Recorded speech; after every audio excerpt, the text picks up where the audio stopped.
The discovery on the Normandy forest line. June 17th, 1944. Just outside Saint-Lô, Normandy. The morning fog clings low across the shattered tree line, drifting like thin smoke through burned-out hedgerows and the broken skeletons of apple orchards. The artillery has finally fallen silent after hours of American shelling, leaving only the distant thump of boots, the metallic clatter of canteens, and the high whine of distant engines circling overhead. Oberstfreiter Karl Brenner presses his back against a damp earthen wall, one of the countless Norman hedgerows that now feel more like prison bars than protection. His hands tremble slightly as he reloads his carabiner 98K, checking the chamber out of habit more than necessity. The battlefield is quiet, almost too quiet, and the uneasy stillness sets the hair on his neck upright. Beside him, Gefreiter Matthias Vogel wipes his muddy palms on his tunic and mutters, "Amerikaner, they vanish, then they hit you with everything." Karl barely hears him. He's staring at something lying half-buried in the churned mud ahead. Something dropped, or forgotten, or simply abandoned in the chaos of the retreating American patrol that swept through at dawn. A small olive drab box, rectangular, clean edges, stamped with black letters. U.S. Army Field Ration, Type K. Karl narrows his eyes. Another lies a few feet away. A third is wedged beneath a broken hedgerow root. 3 full American rations. No one in Karl's squad has ever held one. They've heard rumors, plenty of them, passed between fatigued soldiers on the front lines and whispered behind supply wagons. Rumors that American troops were drowning in food. Rumors of canned meat, chocolate bars, powdered beverages, even sweets. Matthias crouches beside him, eyes widening. They left full rations? Karl nods slowly. Or they didn't have time to take them. He reaches out carefully, almost reverently, and lifts the box. The cardboard is firm, not collapsing from moisture like the German Eisern portion often does. The edges are sealed cleanly, not slapped together with cheap glue. Even the lettering is crisp. Matthias whistles. "Looks better made than our boots." A branch snaps behind them. Both men freeze. But it's only Unteroffizier Dietrich Hartmann, their squad leader, limping out of the tree line with his MP40 slung over his shoulder and sweat cutting fresh lines across his mud-streaked face. "What V you found?" Hartmann grunts. Karl holds up the ration box. Hartmann's eyes narrow, not with suspicion, but curiosity. "Open it." Karl slides his thumb beneath the seal. The box pops cleanly open with a soft crackle, not tearing, not collapsing, not crumbling. Inside sits a neatly arranged set of smaller packages, each wrapped in wax paper or foil. He pulls out the contents one by one. A tin of cheese spread, a pack of biscuits unbroken and dry, a paper packet labeled soluble coffee, a fruit bar, bright red, slightly sticky through the wrapper, a 4-pack of cigarettes, 2 chewing gum pieces, pale green like mint leaves, a chocolate bar, smooth and perfectly shaped. Matthias swears under his breath. They eat like officers. Hartmann reaches for the chocolate bar, turning it over in his hand. "It's fresh," he murmurs. "Not moldy, not stale. And look, wrapped so tight no moisture gets in." The 3 men exchange a silent look. Back home, their families are rationing potatoes. Their own field rations, hardtack that shatters teeth, tins of sour meat, ersatz coffee made of roasted barley, feel like relics of a starving empire. And yet here, in a small box barely larger than a book, the Americans carry what looks like a day's worth of luxury. A soft breeze moves across the hedgerow. The distant echo of tank treads grumbles across the valley. But for a moment, all 3 Germans are simply staring at the spread laid out in the dirt like some forbidden feast. Hartmann clears his throat. "Taste the biscuits," he orders. Karl breaks one in half. It doesn't crumble. It snaps. Clean, dry, crisp. He takes a bite. It is the first time in weeks he has eaten something that isn't damp, old, or tasteless. The biscuit isn't just edible. It's good. Matthias laughs, a tired, disbelieving sound. "Were they bakers? This is better than anything we've had since Russia." Hartmann glances toward the distant American lines. "There will be more," he says quietly.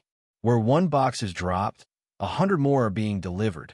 Carl feels a strange mix of relief and dread. If this is what a single American soldier carries on a routine patrol, what does that say about the machine behind him?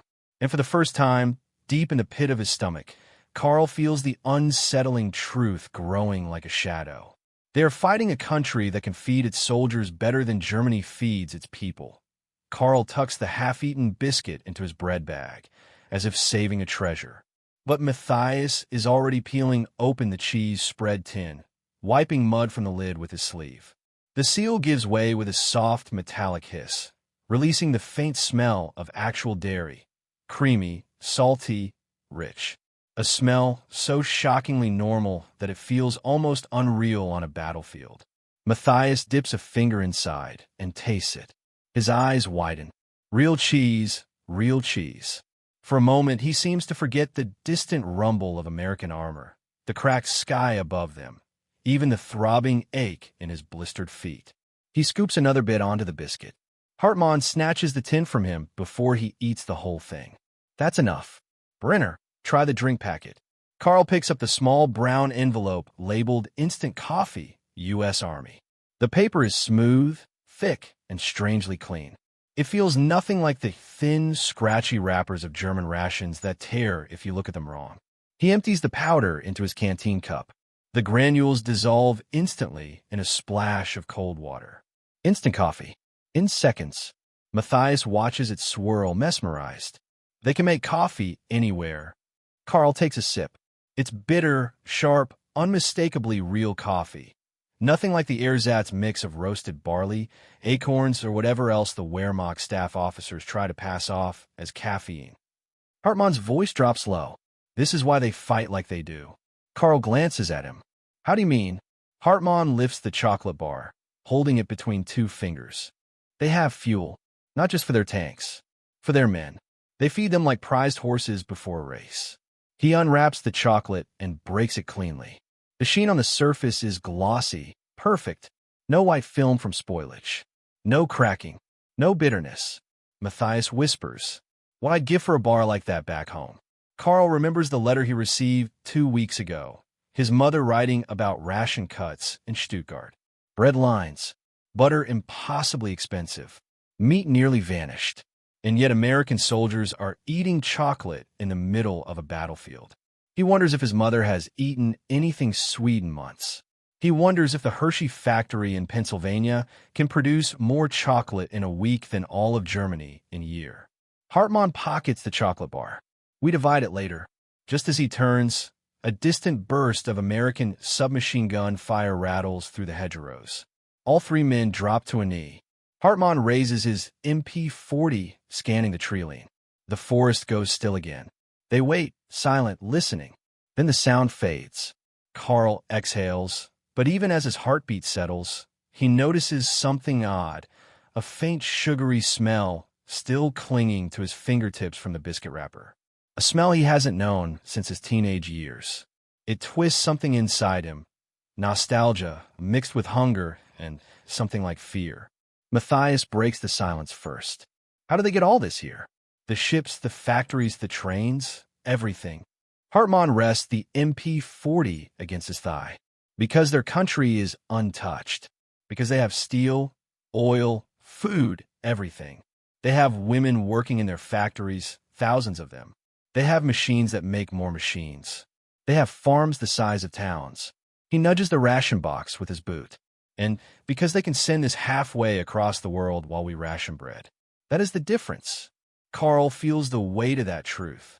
He pictures Willow Run, the Ford plant he's only heard rumors about, producing B-24 bombers on an assembly line like automobiles. How do you defeat an enemy that builds bombers faster than you can shoot them down? The wind rustles through the hedgerow leaves. Somewhere in the distance, an American truck backfires. But here, in this tiny pocket of battlefield silence, 3 German soldiers sit among the relics of a nation's industrial power, represented not by tanks or planes or guns, but by a simple ration box. Matthias taps the cigarette pack and shakes out one of the 4 American smokes. The paper is bright, pristine. The smell alone is richer than the thin, harsh tobacco they're used to. Hartmann raises a hand. No smoking. The Americans are close.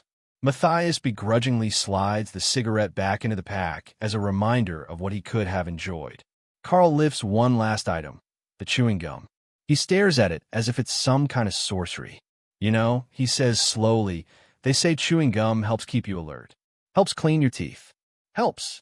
It helps remind you, Hartmann interrupts softly, that their soldiers live in another world entirely. He gestures at the empty ration box. This is the real battlefield. Not just guns and tanks. Food, supply, industry. Carl swallows hard. For the first time, he understands something every frontline soldier eventually learns. Wars aren't won only by courage. They're won by the side that never runs out of boxes like this. And Germany is running out. The clearing grows colder as a thin layer of clouds drifts across the June sun. The stillness presses down on the three men, broken only by the occasional rustle of leaves shaken loose by distant artillery. Carl kneels and begins placing the ration contents back into the box, though he handles each item as if it's made of glass. He notices something else inside, a folded slip of paper wedged against the cardboard wall. He pulls it free. It's a printed menu. A menu. For soldiers. Neatly typed lines list breakfast, dinner, supper options. Matthias leans in, squinting. They choose their meals, he whispers, incredulous. Carl doesn't answer. He can't. His mind is too busy comparing that tiny printed slip to the gray, oily lump of Eintop stew that had been slopped into his mess the previous night, a watery mixture of cabbage and potato barely fit for animals. Hartmann crouches beside him, rubbing his sore knee.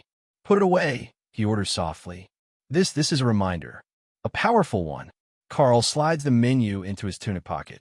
But he knows he'll reread it 100 times in the coming days, because the contrast is impossible to ignore. The Americans live one war. The Germans live another. All three whip around, hands flying to their weapons, until they spot Feldwebel Otto Kruger limping through the undergrowth, blood seeping through the bandage on his shin. What are you three doing hiding back here? Kruger rasps, setting his rifle down and wiping sweat from his brow. We're regrouping down the slope. Hartmann nods toward the ration boxes scattered on the ground. Kruger stops mid-step. His eyes lock onto the American packaging. Slowly, he bends down and picks up a biscuit packet. His face goes blank. Then he barks out a harsh laugh. No wonder they charge like bulls, he mutters. If I ate this well, I'd run straight into artillery fire too. He tosses the packet to Carl. But there's no anger in the gesture, only resignation. Kruger pulls a dented German ration tin from his belt pouch and drops it in the dirt beside the American boxes. The difference between them is almost comical. The German tin is dented, warped, half rusted around the rim. The label is faded. The lid barely clings to the top. The American packaging looks like something from a shop window. Kruger's voice drops low. Boys, this is proof. Hartmann stiffens. Proof of what? That we cannot win this through endurance, Kruger murmurs. It doesn't matter how brave we are. The Americans fight fed, rested clean. They have fuel in their veins. He taps the battered German tin with the tip of his boot. We are starving. Literally starving. Carl remembers the hollow feeling in his gut each morning. The small, rationed chunks of bread. The nights where his stomach growled louder than the distant artillery. He remembers hearing that Germany's pigs were being slaughtered en masse because there wasn't enough grain. He remembers the taste of sawdust mixed into bread. He remembers the smell of burning villages where the Wehrmacht desperately foraged for food. And yet here lies a ration filled with biscuits, chocolate, fruit, cheese, coffee, cigarettes. Luxuries a German civilian could only dream of. Matthias sits down on a fallen log, blowing out a shaky breath. Do you think the Americans understand how powerful this is? He asks. Hartmann nods immediately.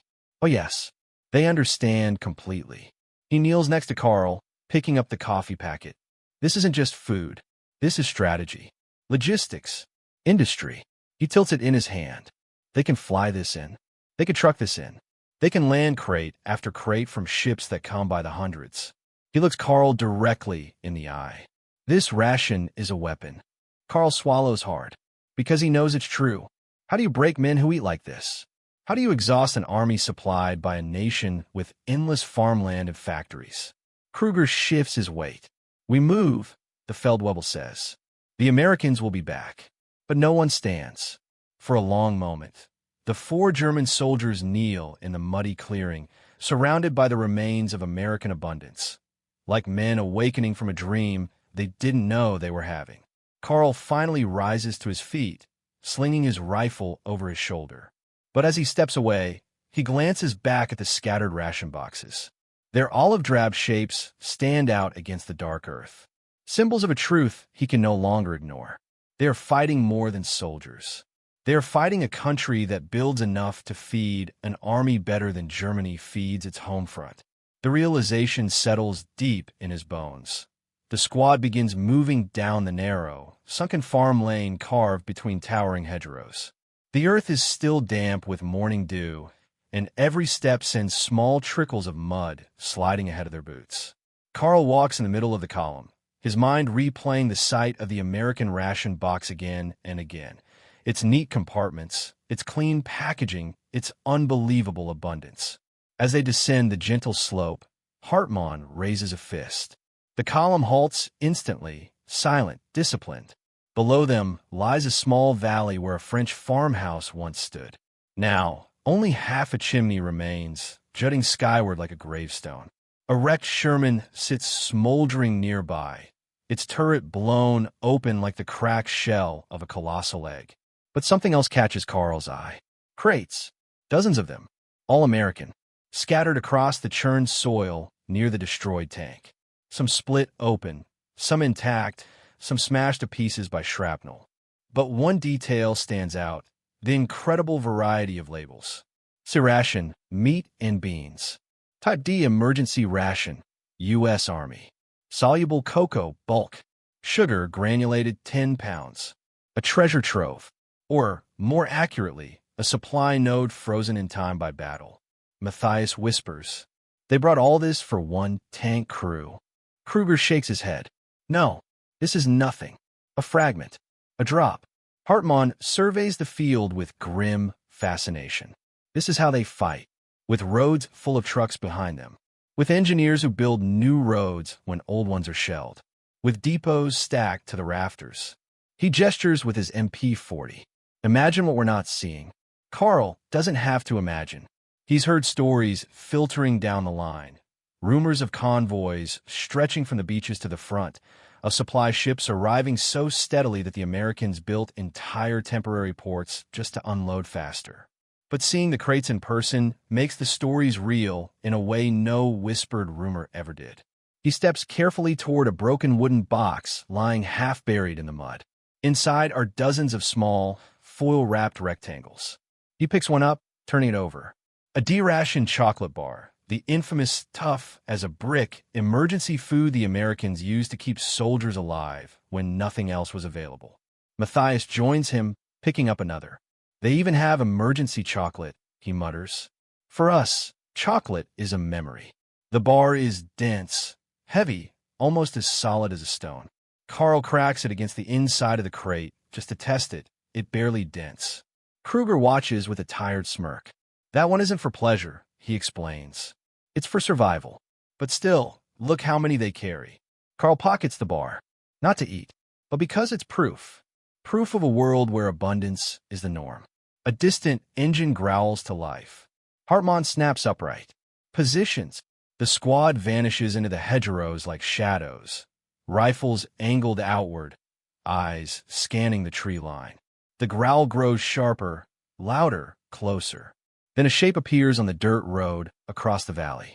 A single American GMC CCKW 2.5-ton truck, olive drab and dust-covered, rattling forward with its canvas flaps billowing behind it. It's alone, probably separated from a larger convoy. But the size of it, the speed of it, the confidence of it. Carl feels his breath tighten. The truck isn't armored, isn't escorted, because the Americans know they can afford to lose one. Because the trucks come in endless numbers. The truck slows as it approaches the ruined Sherman, swerving slightly to avoid a crater. Carl glimpses the driver through the windshield, a young man in a steel helmet, chewing gum, utterly unaware of the German eyes watching him. Then something happens that makes Matthias inhale sharply. Another truck appears behind it, then another, and another.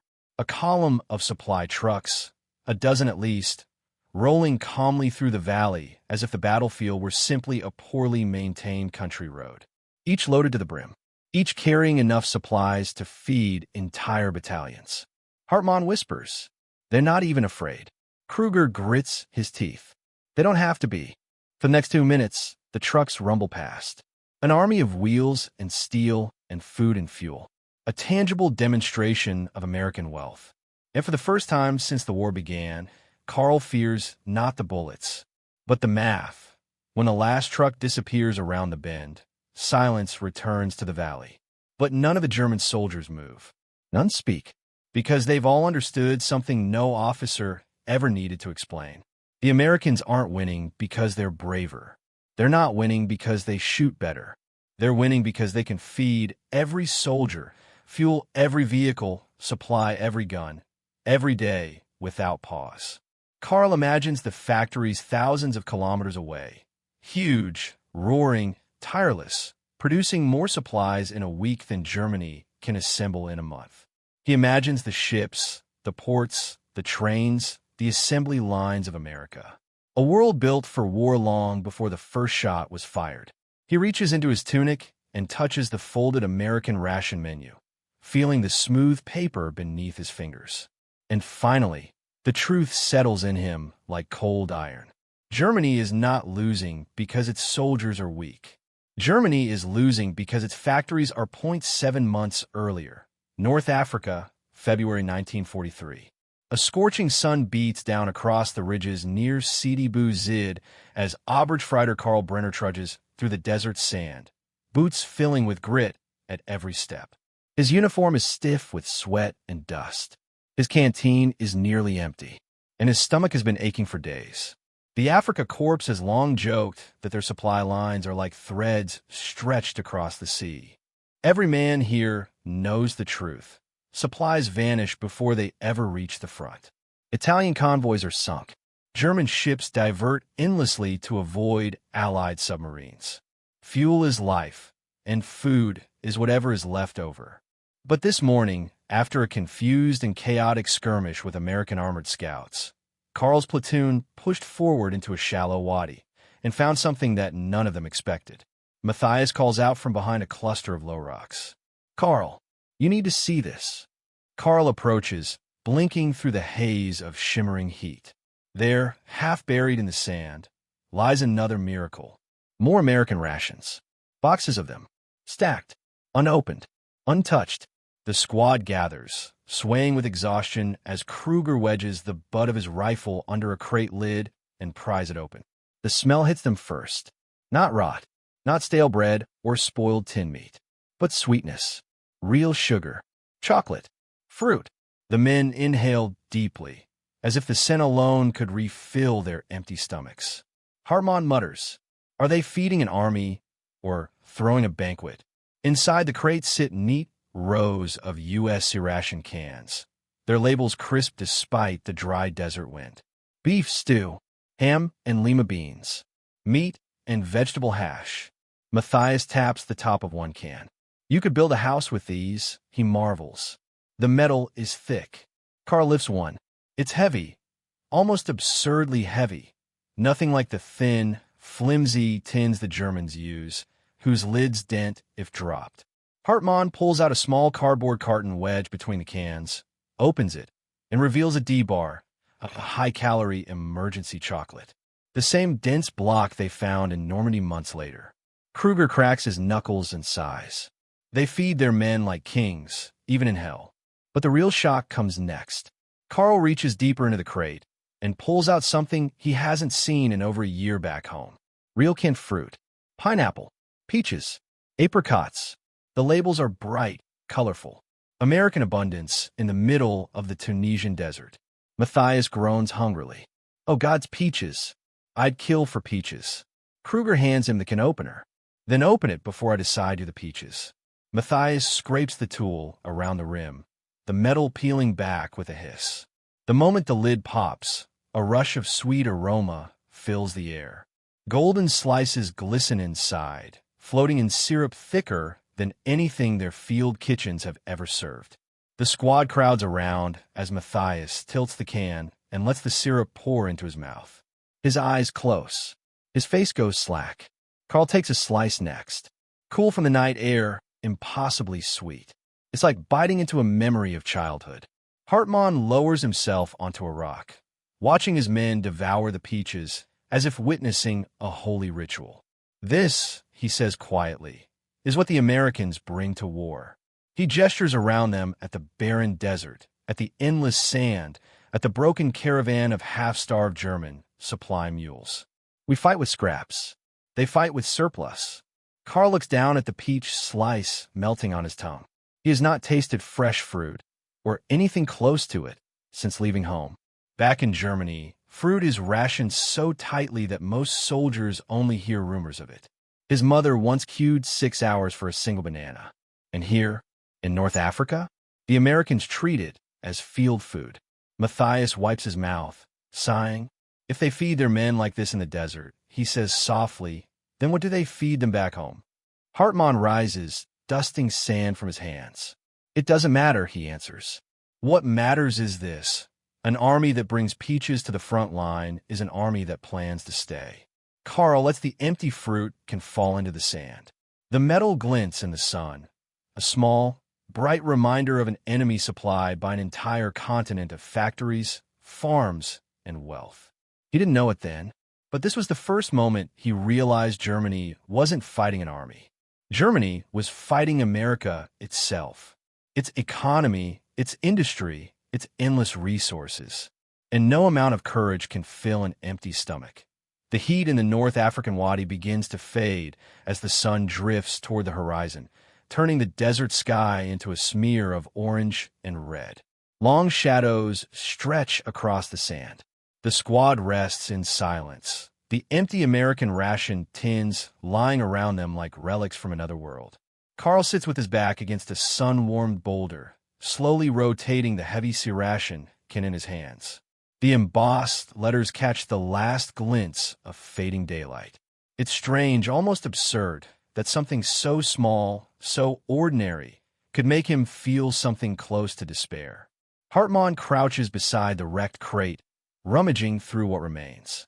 He pulls out a bundle wrapped in wax paper and tosses it to Carl.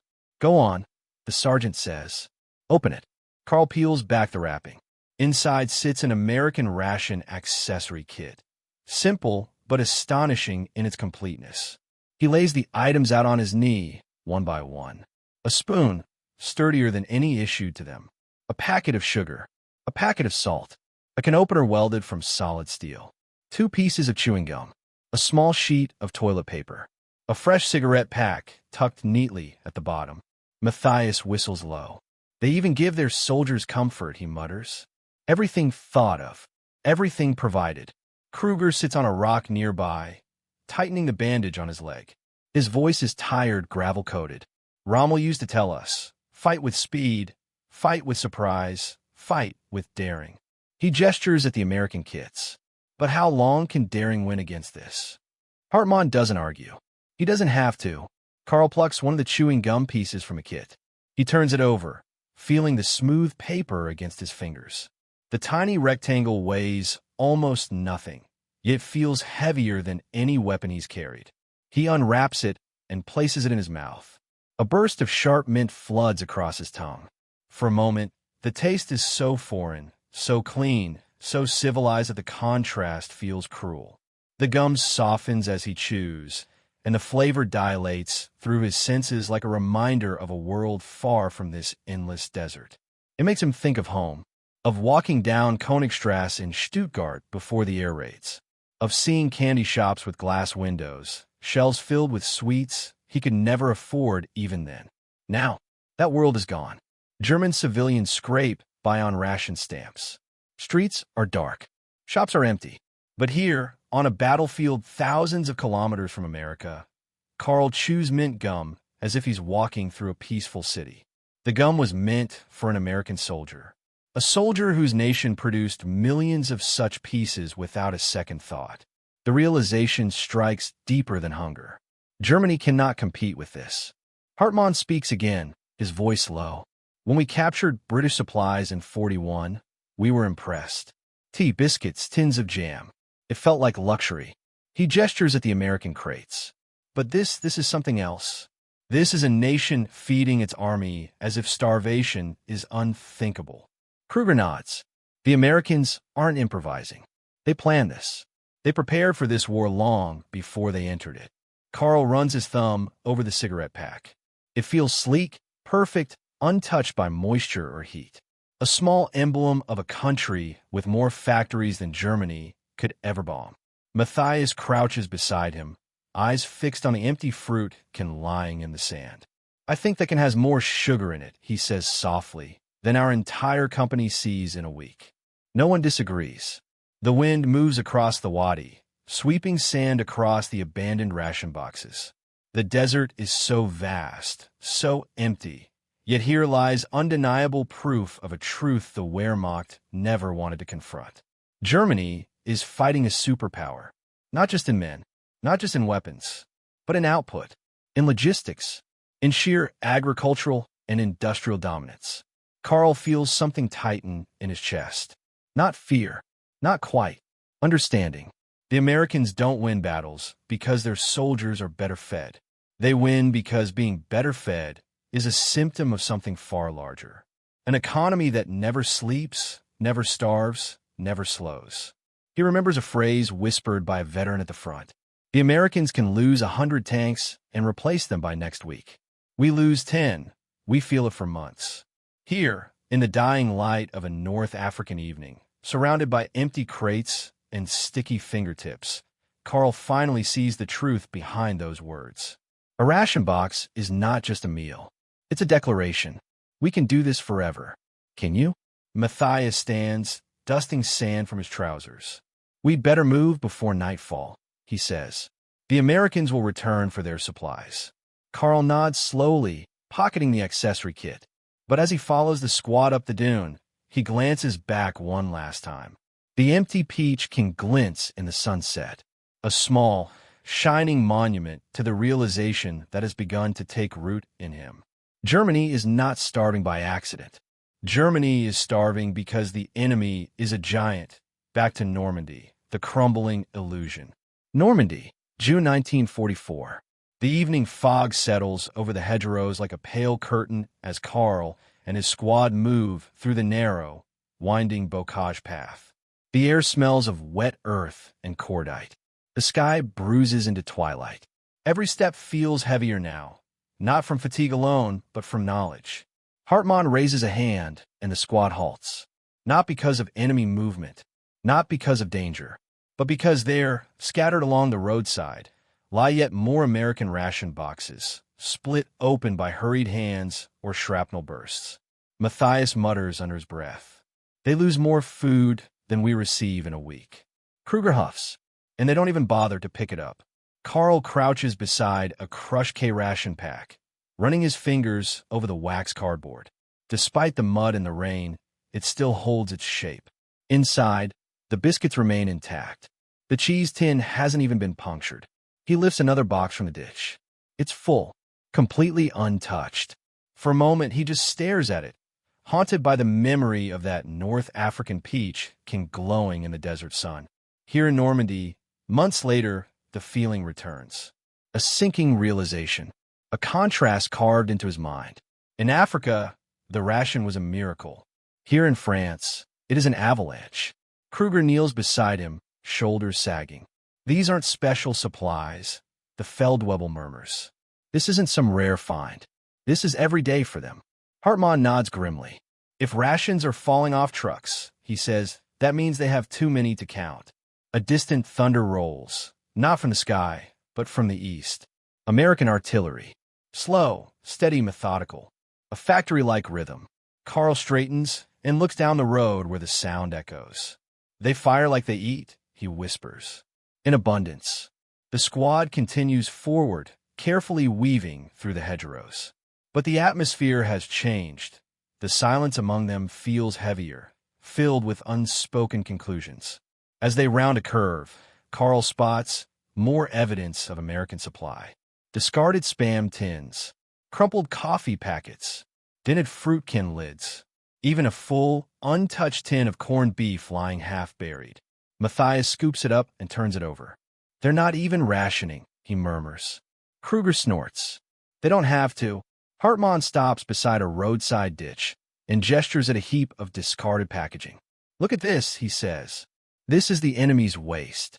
Their trash could feed a regiment." Carl kneels beside the pile. He picks up a jam tin, raspberry. The lid shines faintly in the fading light.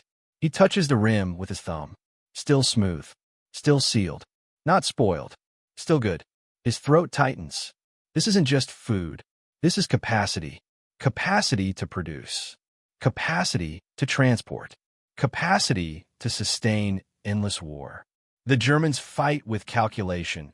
Every bullet counted, every ration measured, every tank replacement agonized over. The Americans fight with momentum. And momentum, Carl realizes, is harder to stop than any armored column. Ahead, the road opens into a small clearing. Once a pasture, now a mess of craters and broken fencing. The ruins of a French cottage lean precariously on one remaining beam. Carl pauses at the edge of the field, not because of the destruction, not because of the danger, but because of the smell. Coffee. Fresh coffee. It drifts from a small crater where a shell exploded earlier. Steam still rises from a metal cup, abandoned in haste. Next to it, a dented mess tin holds scrambled eggs, now mixed with dirt but unmistakably real. Matthias laughs in disbelief. "They were eating eggs," he says. "Eggs. On the front line." Kruger wipes a hand across his face. "Meanwhile, we stretch one tin of horse meat across 5 men." Hartmann crouches by the crater and studies the remnants. "This is why their advance doesn't slow," he says. "They fight on full stomachs. They have morale built into every meal. They know a warm drink waits after the battle." He rises, brushing dirt from his gloves. "And what waits for us? Cold bread, thin soup, coffee made from roasted barley." Carl stares into the crater long after the others move on. The steam curls upward like a ghost. The scent of real coffee wraps around him. He never hated the Americans, but at this moment, he envies them. Not for their weapons, not for their planes, not for their numbers, but for the simple, impossible luxury of drinking hot coffee in the middle of a war. Carl picks up the abandoned cup, still warm to the touch. And in that moment, he understands what every German soldier eventually learns. You cannot outfight a nation that never runs out of warmth. Cracks in the Wehrmacht spirit. Night settles over the hedgerows like a thick blanket. The squad finds shelter in the hollow of a ruined barn. 3 walls still standing, the roof half collapsed, the wooden beams scorched and splintered. The smell of burned hay lingers, mixing with the metallic tang of spent ammunition. Carl sits with his back against a cold stone wall, cleaning the dirt from his rifle's bolt assembly. Each scrape of the cloth echoes slightly in the hollow room. He keeps glancing at the American ration cup he tucked away earlier, its metal sides dented, but still shining faintly even in the dim light. Matthias lies on his stomach near the entrance, scanning the dark tree lean with binoculars. Kruger checks the perimeter, muttering to himself. Hartmann reviews a small, worn notebook filled with coordinates and hastily sketched maps. But something is different tonight. A heaviness in the air. A silence that isn't fear, but realization. Hartmann finally closes the notebook with a soft snap. "We're holding this line tomorrow," he says quietly. "Command believes the Americans will push at first light." Matthias scoffs. "Command believes," he repeats bitterly. "Command doesn't walk through fields littered with food." Kruger leans against the barn's doorway, rubbing his tired eyes. "Morale," he says, "is a strange thing. It's not just bullets or bravery. Sometimes it's a warm meal. Sometimes it's a cigarette that doesn't taste like dust." Carl nods as he snaps his rifle bolt back into place. It's hard to feel strong on an empty stomach, he murmurs. Hartman looks up, his face lined with fatigue. You think the Americans fight better because they're fed better? Carl hesitates, then nods. Yes, but not only that. They don't worry about tomorrow's meal, or the next days, or the next weeks. They fight knowing their country will take care of them. He gestures to the abandoned ration boxes in the shadows. We fight knowing that hunger will always return. The silence deepens. Kruger sits down heavily beside Carl. Back in Russia, he says, we woke up every day wondering if our next meal would come. Half the time it didn't. He taps the floor with his boot. An army can survive that for a while, but not forever. Matthias lowers the binoculars and turns toward the group. You know what I saw in Africa? He asks, voice low.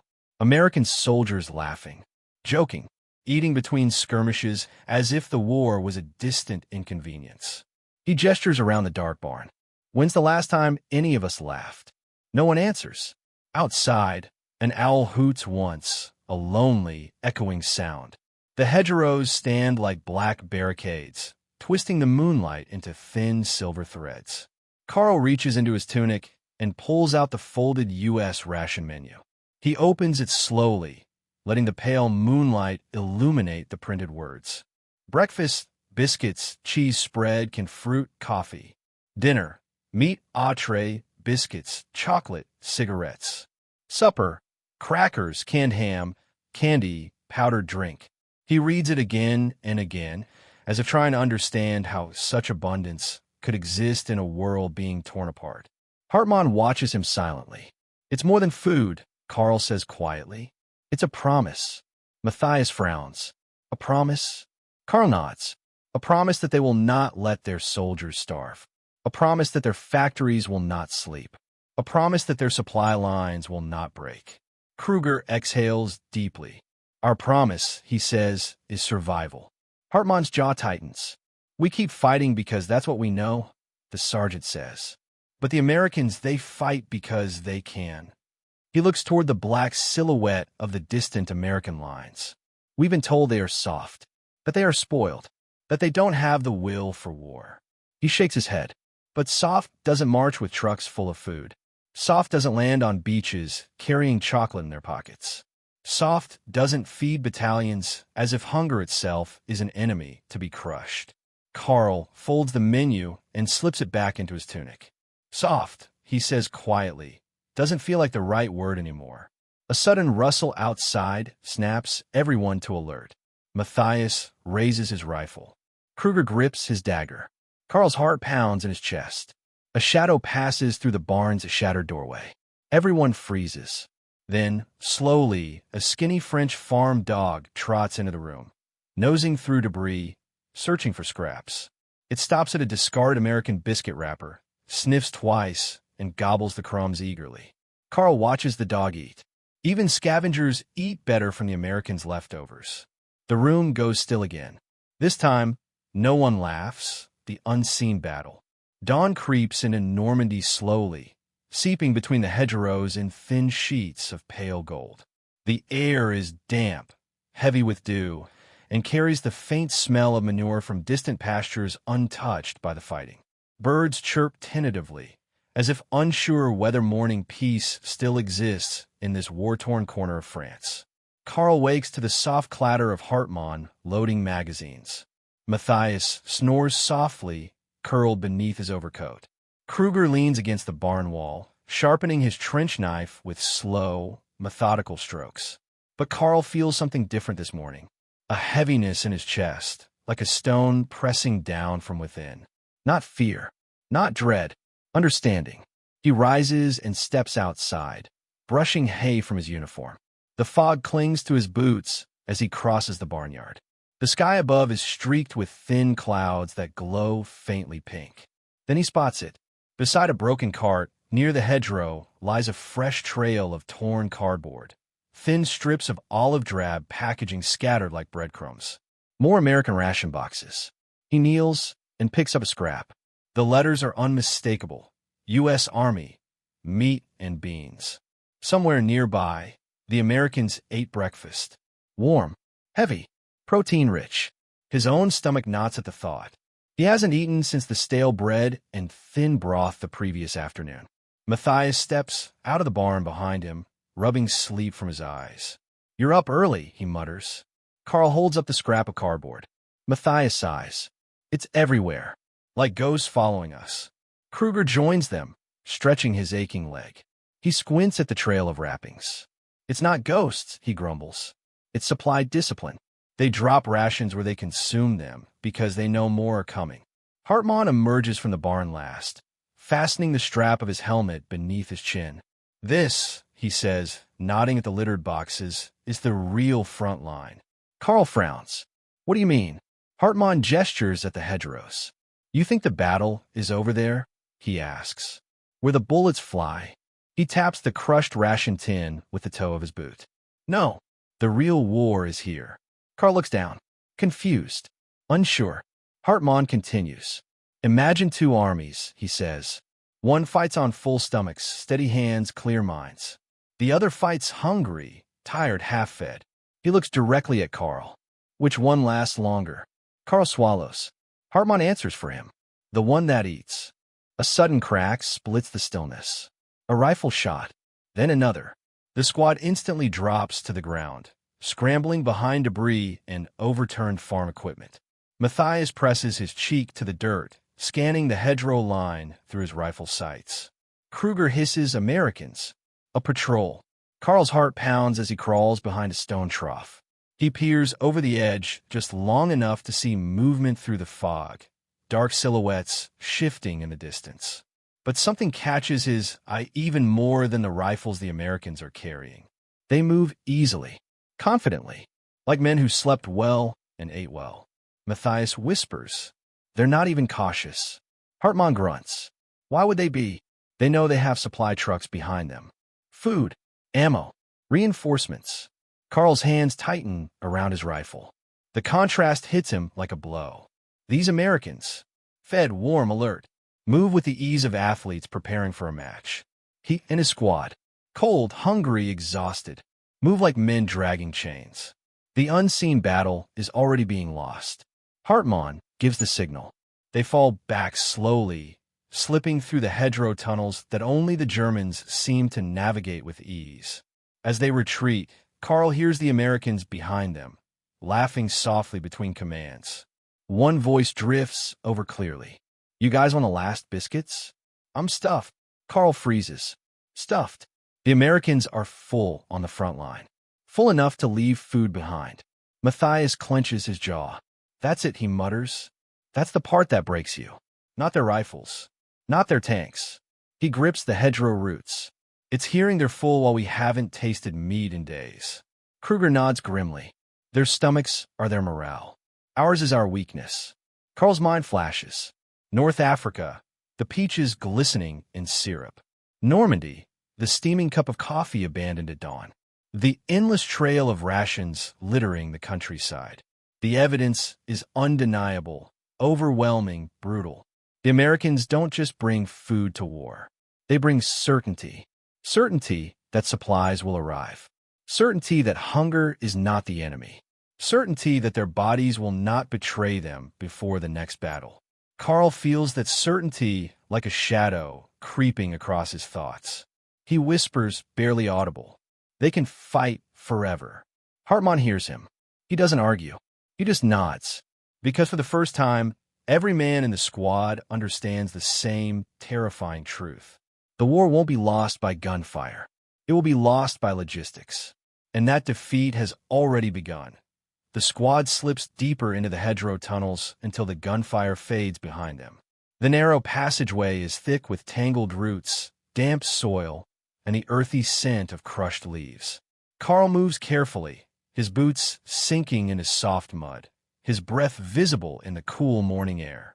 Eventually, they reach a small indentation in the hillside, a natural alcove shielded by tangled brush. Hartmann signals them to rest. Carl collapses against a tree stump. His stomach growls loudly, echoing in the cramped space.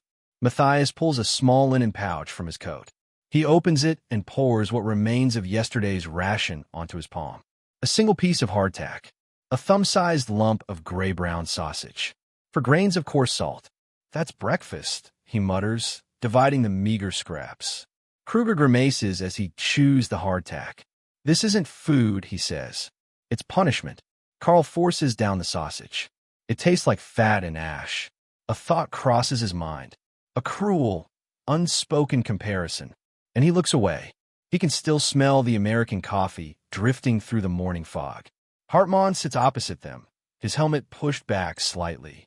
His face looks older in this light, lined by years of marching, fighting, rationing, improvising. The sergeant holds nothing in his hands. He isn't eating. You're not hungry? Matthias asks. Hartman's jaw flexes. I'm saving it, he says. In case tonight is worse. The words hang in the air. Tonight could always be worse. Carl feels something twist inside his chest. He looks at the men around him. Gaunt faces, hollow cheeks, tired eyes, cracked lips. War has carved them into shadows. A rumble rolls overhead. Deep, heavy, rhythmic. Not thunder. Not artillery. Engines. Big ones. The squad pushes to the edge of the hedgerow and peers upward through the canopy. Americans see 47 transport aircraft, dozens of them, glide across the sky in a V-shaped formation. Their olive-drab wings shimmer against the pale morning light. 1, 2, 10, 20. A sky full of supply. Crates dangle beneath some of the planes, parachutes packed tight and ready to deploy. It's not reinforcements. It's not an air assault. It's resupply. Matthias whispers. They drop food from the sky. Carl swallows. Each plane likely carries more calories in a single load than their battalion receives in a week. Hartman mutters. No army in history has fought with this much behind it. Kruger nods, rubbing the stubble on his jaw. When our planes fly, he says, we pray they return. When there's fly, they bring dinner. A bitter smile flickers across Matthias's face. At least if the Americans kill us, he says, maybe we'll fall onto something edible. Carl manages a short laugh, but it's not humor. It's resignation wrapped in irony. The planes fade into the distance. The hedgerows settle back into silence. Hartman turns to the squad. What we're fighting isn't just men, he says. It's a machine that feeds itself, a machine that feeds them. He taps his chest. Our stomachs betray us before our weapons do. Carl knows he's right. A hungry man shakes. A hungry man tires quickly. A hungry man cannot think straight. A hungry man becomes half a soldier. And Carl realizes that while bullets may win battles, hunger wins wars. A rustle sounds through the hedgerow behind them. Everyone tenses.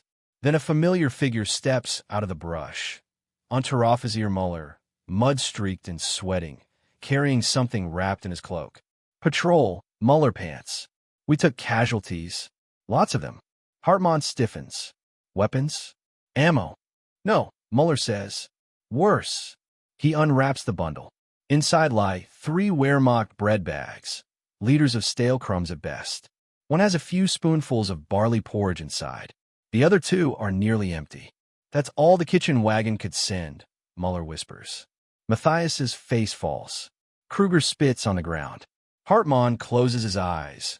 Carl looks from the empty bread bags to the sky where American transports were flying moments earlier, to the crushed ration scraps littering the roadside, to the memory of peaches glistening in the desert sun. This contrast, this chasm, feels like a blow. The Americans drown in supply. The Germans are starving on their own continent. Carl presses a hand against his stomach. The hunger throbs like a slow drumbeat, a reminder that his body is not failing him. His country is. Matthias breaks the silence, voice hollow.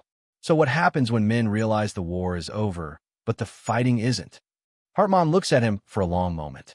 Then stomachs decide what bullets cannot. Carl feels a chill crawl up his spine. Because he understands. For the first time, truly understands. An army doesn't collapse when it's defeated. It collapses when it's hungry. The mood in the alcove sinks into a silence, so deep it feels like the trees themselves are listening. Muller lowers the empty bread bags onto the dirt, as if laying down casualties. Dust rises from the fabric, drifting like fine ash before settling on the squad's boots. For a long moment, no one speaks. Not Matthias, who always has something sarcastic to say. Not Kruger, who masks fear behind grumbling. Not even Hartmann, who has carried every man here through chaos with unshakable resolve. It is Karl who finally breaks the silence. "Is this all they sent?" he asks softly. Muller nods. "The field kitchens were hit by artillery last night. One wagon burned. The other lost its horse team. Supplies are scattered somewhere between here and St. Lo. Command says a new shipment will come eventually." Matthias scoffs. "I've heard that word before.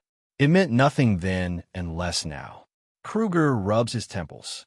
"Eventually won't keep us standing through an American assault." Hartmann steps forward, picking up one of the bread bags and shaking it gently. "Only dust, and a few crumbs fall out. We ration for one more day," he says, though his voice lacks conviction. "If we spread it thin, it might hold until tomorrow." "Tomorrow," Matthias echoes bitterly. "The Americans will be eating fresh eggs again." Karl doesn't argue.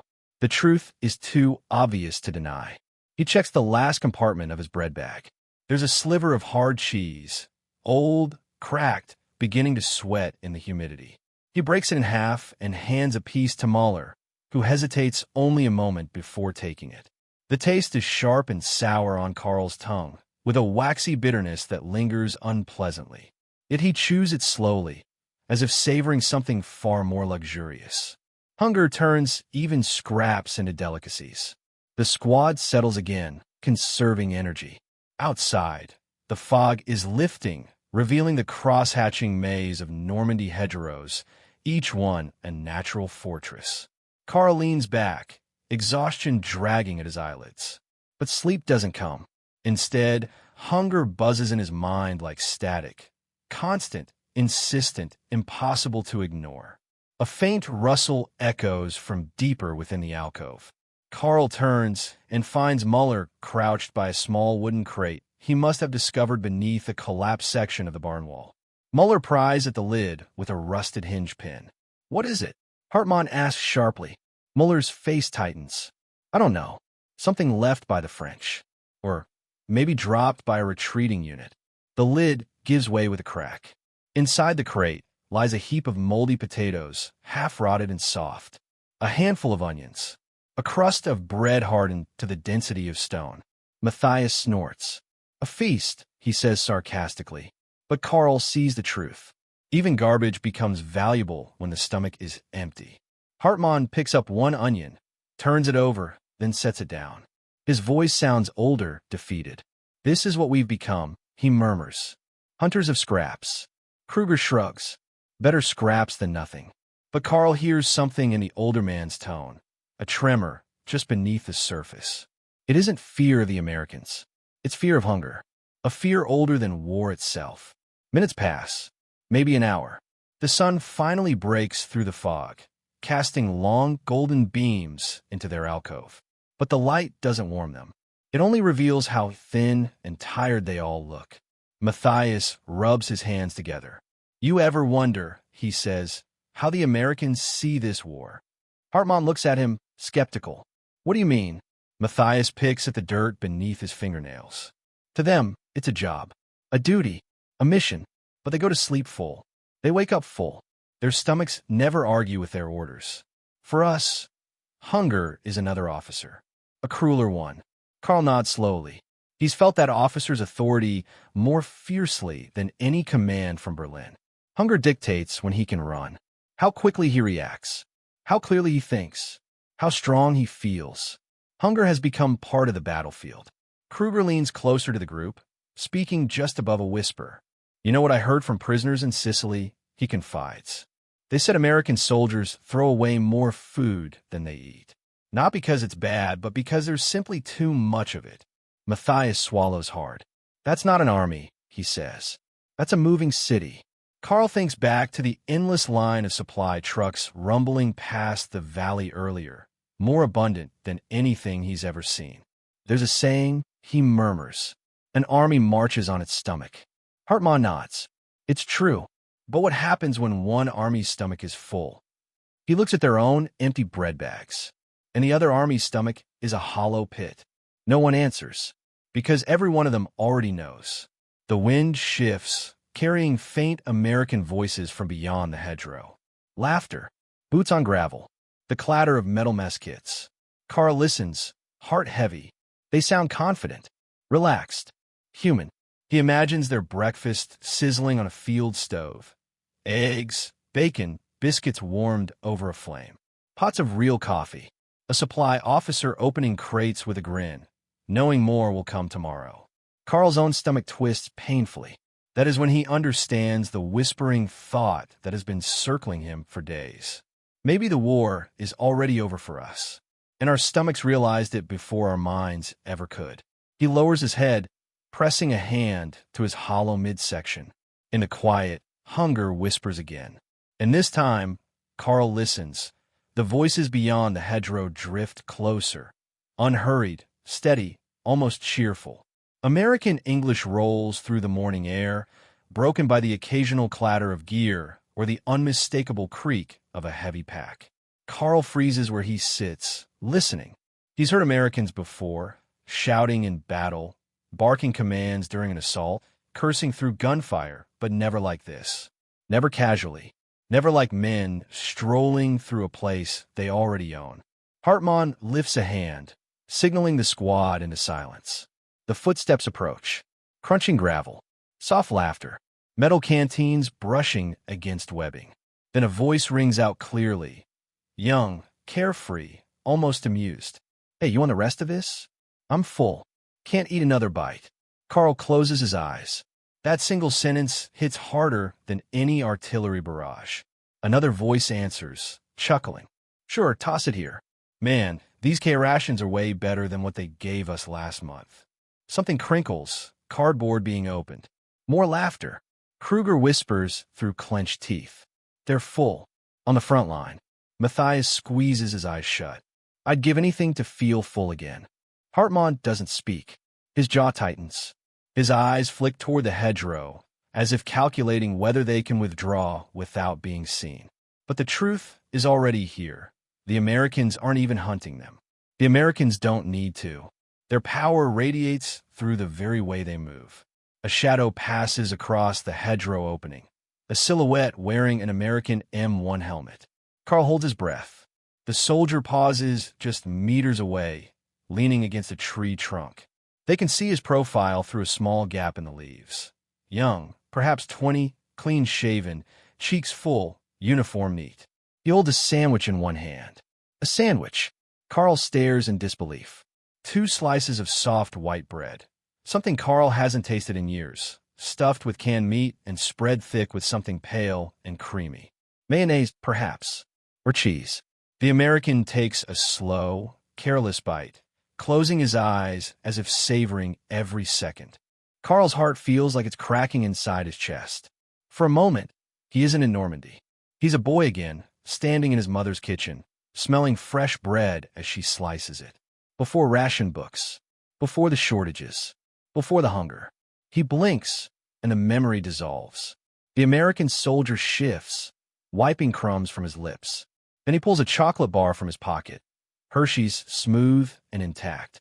He snaps it cleanly with his thumb and takes a bite. Carl feels his breath catch. Matthias whispers, voice trembling. He's eating dessert. During patrol, the American's friend calls out, Hey, you bringing the rest of the rations? The trucks are unloading more near Hill 209. Yeah, the first soldier answers. Plenty to spare. Command says we got double shipments today. He laughs, a carefree, full-stomached laugh. Then the 2 Americans drift back into the hedgerows, voices fading as they continue down the lane. Their footfalls grow faint. Their laughter disappears. And with it, something inside the German squad seems to crumble. For a long moment, no one moves. No one breathes. The only sound is the distant murmur of American logistics. Engines revving, crates thumping, supply sergeants barking orders across truck beds stacked high with food. Carl looks down at his dirt-smeared uniform, his cracked lips, his shaking hands. He whispers, They don't fight the same war we do. Hartmann exhales slowly, shoulders slumping. No, he says quietly. They don't. Matthias leans against the hedgerow, eyes unfocused. You know what I realized just now, he murmurs. They don't hope for food. They expect it. Every day. Every hour. Kruger grits his teeth. We hope for miracles. They expect deliveries. The truth hangs there like a fog. Carl looks at each of them. Their hollow cheeks, their trembling fingers, the fatigue burned into their bones. And suddenly, something shifts inside him. Something final. Something irrevocable. It's not just hunger now. It's not just envy. It's not even defeat. It's clarity. The Germans still have rifles. They still have ammunition. They still have courage, discipline, and experience. But they no longer have belief. Because belief requires strength. And strength requires food. Carl presses a hand to his stomach. The ache feels deeper than ever, as if a void has opened inside him. A hollow spot carved out by all the meals that never came. He realizes he isn't afraid of the Americans. He is afraid of hunger. Because hunger is winning. Hartmann finally speaks, voice almost a whisper. This war he swallows. This war won't end when one side is out of bullets. He turns toward the valley where supply trucks rumble in endless procession. It will end when one side is out of strength. Carl feels the words settle over him like a burial cloth. And strength, Hartmann finishes, comes from the stomach. Matthias stares at the dirt. Then our war is already over. No one contradicts him. No one even tries. Because for the first time, every man here understands the unthinkable truth. The Wehrmacht's defeat did not begin with an invasion. It began with an empty stomach. And now the cracks are too deep to ignore. Afternoon settles across the hedgerows like a slow exhale. The fog has burned away completely now, revealing the patchwork of Norman fields, green, gold, and brown, stretching out under an indifferent sky. The squad huddles deeper into their alcove as sunlight fades into the muted gray of late day. No one speaks. No one has the energy. Hunger has stopped growling. Now it just aches a dull, constant pressure beneath every rib. Worse than pain, worse than exhaustion, worse than fear. Carl sits with his knees pulled to his chest, watching dust drift lazily in the shafts of thin light filtering through the foliage. Every so often, the wind shifts and brings a faint smell of American cooking from the distant treeline, grease, spices, the unmistakable warmth of meat being reheated. It's maddening. Torture without cruelty. An accidental punishment. Matthias finally breaks the silence. Anyone still have anything left? He asks, voice strained, almost embarrassed to hope. Kruger shakes his head without looking up. Hartmann doesn't answer. He just stares at the ground, jaw tight. Carl pulls at the strap on his bread bag. He knows what's inside. A single piece of hardtack, cracked and tiny, more dust than biscuit. Still, he reaches in and retrieves it. He hesitates. Then he breaks it into 3 pieces, handing one to Matthias, one to Kruger, and keeping the smallest for himself. Matthias stares at it with an odd expression, gratitude mixed with guilt. Carl, he whispers, you didn't have to. It's fine. Carl cuts in softly. Better 3 men get something than none. Hartmann watches the exchange with unreadable eyes. There's respect in his gaze, but also something darker. As leader, it should be his job to distribute food. But there is no food to distribute. Muller emerges from the underbrush, carrying a dented mess tin he found near the barn's collapsed roof. He sets it down in the center of the group. Inside are a few spoonfuls of brown liquid, thin, oily water that once held barley. The kind of soup a desperate field kitchen might serve near the end of its supplies. Matthias grimaces. It's barely even broth. Kruger shrugs tiredly. It's something. They pass the tin around like a sacred relic. Each man tilts it just enough to wet his lips. No one gulps. No one hogs. There isn't enough to fight over. Carl swallows his sip. It's lukewarm, metallic, faintly bitter. But in that instant, the warmth spreads through him like hope. Fleeting, illusory, but real enough to cling to for a few seconds. A sudden mechanical rattling breaks the quiet. The squad tenses, hands flying to rifles, hearts accelerating. Then they hear it, the rhythmic clatter of dozens of wheels. Not tanks, Not armored cars. Trucks. American supply trucks. Hartman motions for them to stay low as the noise grows louder. Carl crawls to the hedgerow edge, peeking through a knotted tangle of branches. Down the narrow road, emerging from the haze of dust stirred by their own movement, comes another American supply column, trucks stacked high with crates. The canvas tarps ripple in the wind. Drivers chew gum. Passengers laugh and talk. One truck carries bread, actual loaves, piled in baskets. Another carries large tins of canned fruits. A third is full of coffee canisters the size of ammunition boxes. A fourth is stacked with whole containers of powdered eggs and chocolate. Carl's breath catches. It looks less like a military convoy and more like a moving marketplace. Matthias appears beside him, squinting.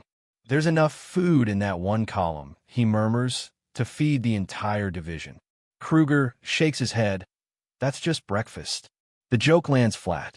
Too true to be funny. Carl watches the convoy pass. The Americans are unhurried, relaxed, almost bored. Men doing the simplest, most ordinary work in an environment where nothing should be ordinary. One soldier leans back against a crate, helmet tipped up, eating from a tin of peaches with a spoon. Carl's chest tightens. Matthias turns away. Kruger mutters something that sounds like a prayer or a curse. Maybe both. Hartman watches until the last truck rumbles around the bend and disappears. Then he sighs, a long, slow, defeated release. That, he says quietly, was the moment. The moment what? Matthias asks weakly. The moment I knew. Hartman replies. This war is no longer about courage or strategy. It's about momentum, and they have all of it. Carl nods, though he hates the truth of it. It's not that the German army can't fight. It's that they can't sustain the fight. Not like this.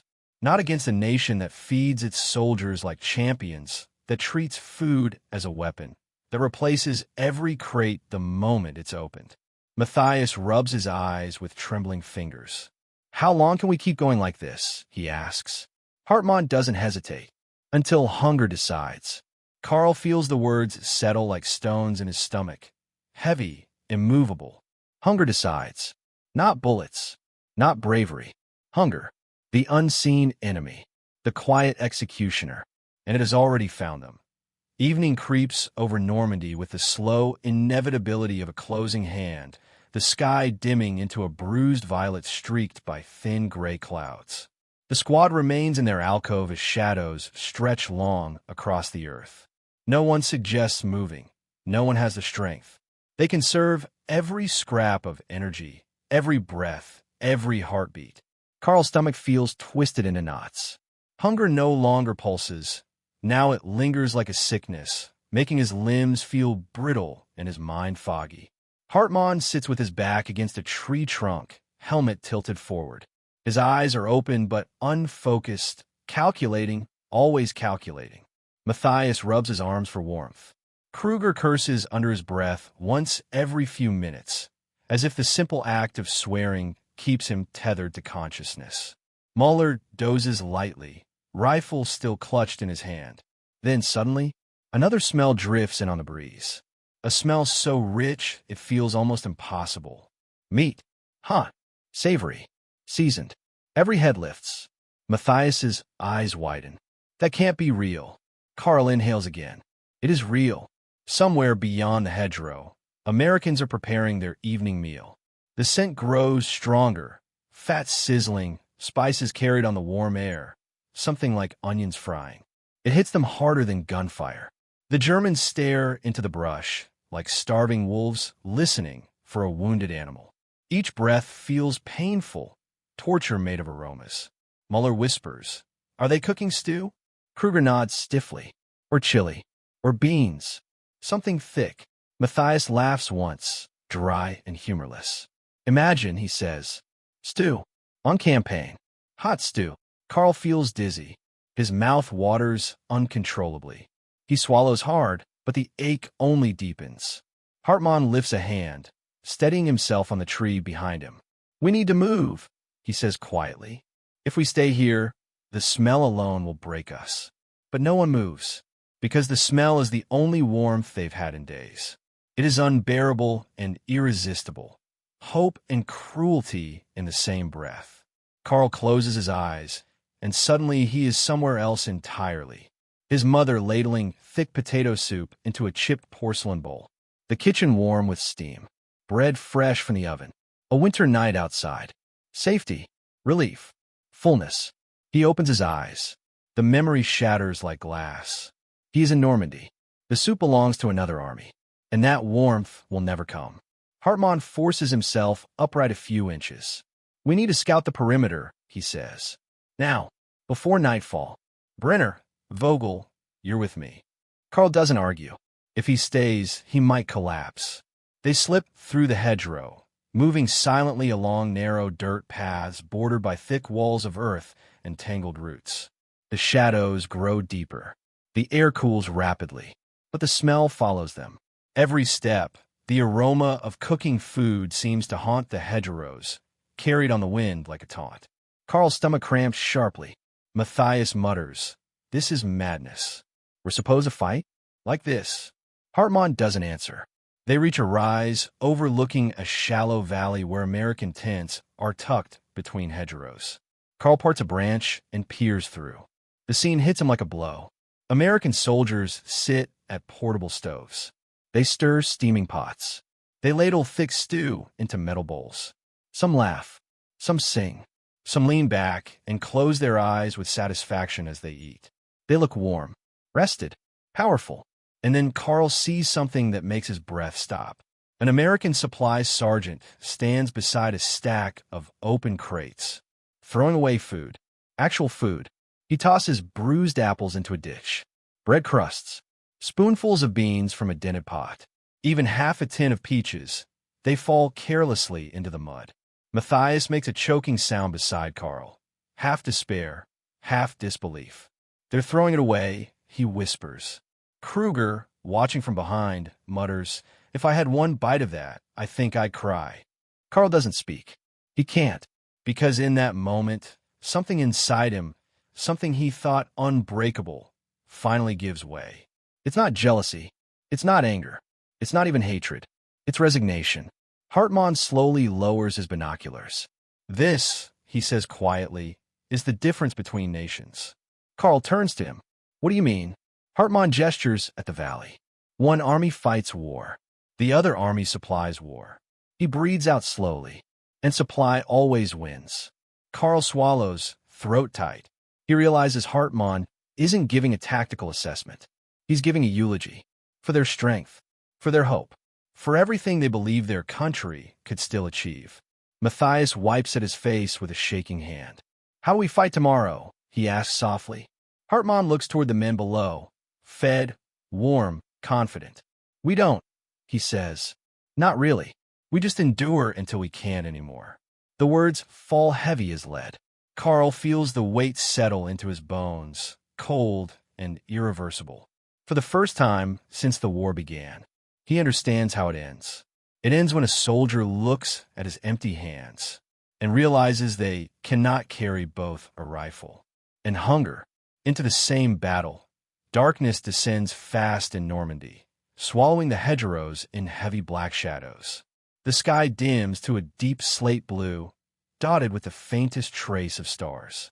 The evening chill sinks through Carl's uniform like a slow, deliberate poison. His body shivers, not from cold alone, but from the raw exhaustion tracing every nerve. The squad returns to their alcove in near silence. Hartmann moves first, lowering himself against the barn's scorched wall. His boots slump outward, knees bent, eyes glassy with fatigue. His breath fogs the air. Kruger sits heavily, rubbing his temples. Matthias lowers his rifle, then bends over with his hands on his knees, trying to steady the dizziness. Muller sinks down beside a stump, head drooping forward, chin to chest.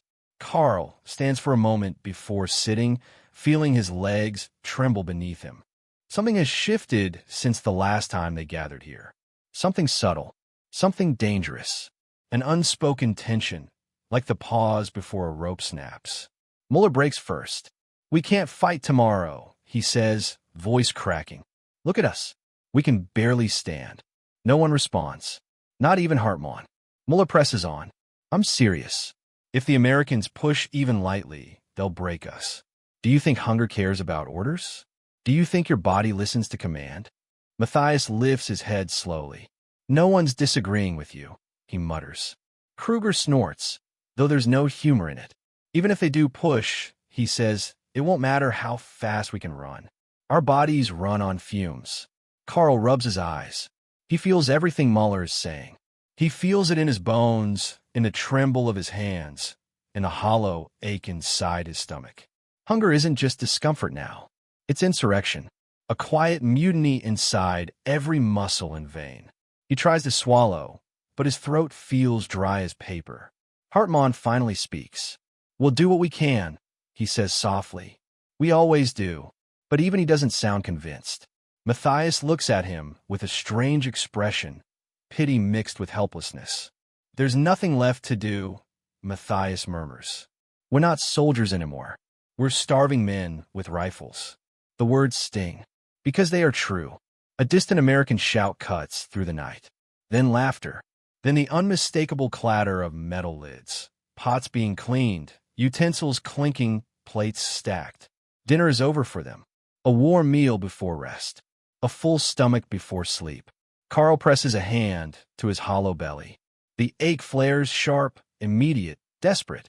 He whispers, we can't fight men who sleep full. Hartmann lifts his head. War isn't won by who sleeps better, he mutters. Matthias shakes his head.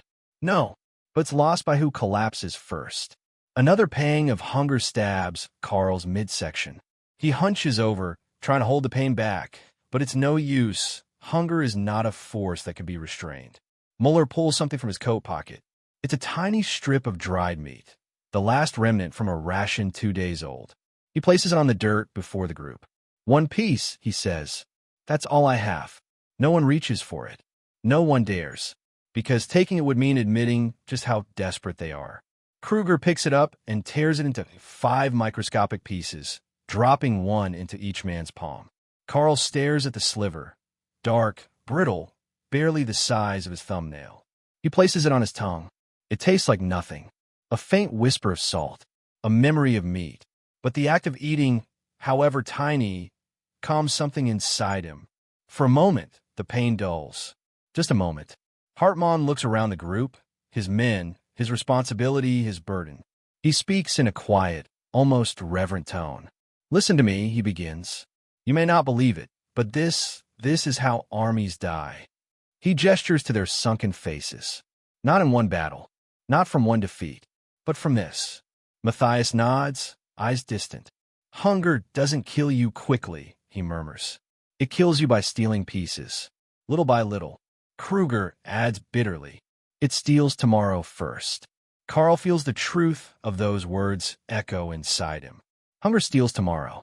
It steals belief. It steals the will to fight. He looks around the alcove. These men aren't cowards, nor weak, nor inexperienced. They've survived Africa, Russia, and now France.